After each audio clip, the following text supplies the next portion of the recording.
Agora nós vamos falar sobre cereais. Quais as propriedades, quais os benefícios, como que eles devem ser consumidos e também como que eles devem ser conservados. Nós estamos numa loja especializada e vamos conversar agora com o nutricionista César Azevedo. Tudo bem, César? Tudo bom, Janaína. Vamos classificar o que é cereal. Bom, de uma forma geral, para facilitar a compreensão, o cereal é um grão que dá em espiga. Certo. Diferente, por exemplo, de uma leguminosa, que é um grão que dá em vagem. Isso para o consumidor entender de uma forma assim bem prática. Agora, quais os benefícios dos cereais para a saúde? Eles são ricos, né? Bastante Sim, ricos sem dúvida. em nutrientes. Sem dúvida. Então o cereal é a base da alimentação humana. Certo. Né? Então é um alimento riquíssimo em carboidrato, riquíssimo em amido.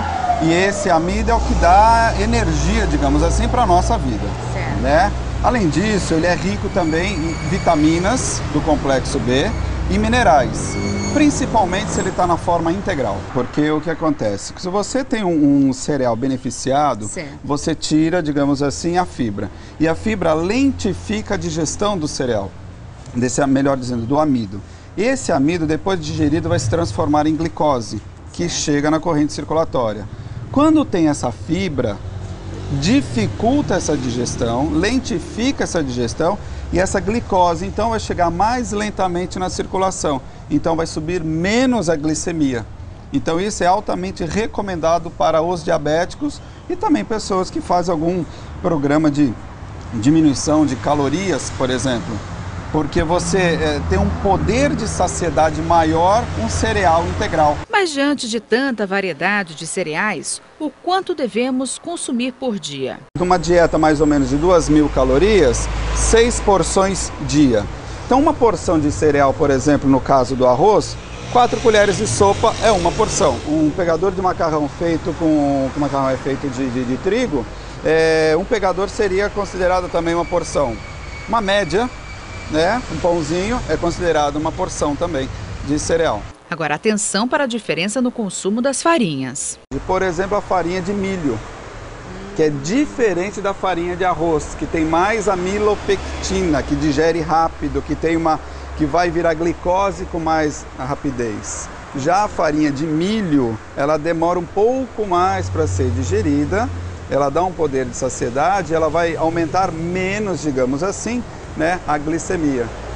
Então isso é interessante também, porque muitas vezes o diabético fala, bom, eu sou diabético, não posso comer mais farinha nenhuma. Exato.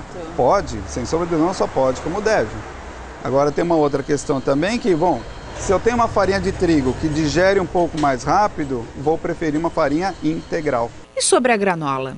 É uma opção excelente porque ela é uma mistura de vários cereais. E esses cereais que compõem a granola, ele está geralmente na sua forma mais bruta ou menos beneficiada, exatamente para preservar as propriedades dos cereais, como a casca, como o germen. Agora, sobre a conservação desses alimentos, Perfeito. Como que eles devem ser conservados? Porque às vezes as pessoas compram uma grande quantidade, deixam em casa para ir consumindo aos poucos. Qual que é a recomendação que você daria? Principalmente, se eu tenho uma farinha refinada, a duração dela é maior. Por quê? Tirou a água. Então, quanto mais refinado, menos água, menos úmida fica essa farinha.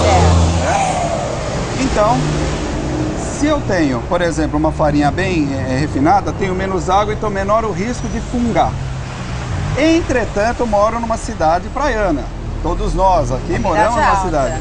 E a umidade é muito alta. E além do mais, isso daí favorece, então, digamos assim, como essas farinhas, elas têm uma capacidade de puxar água. Certo.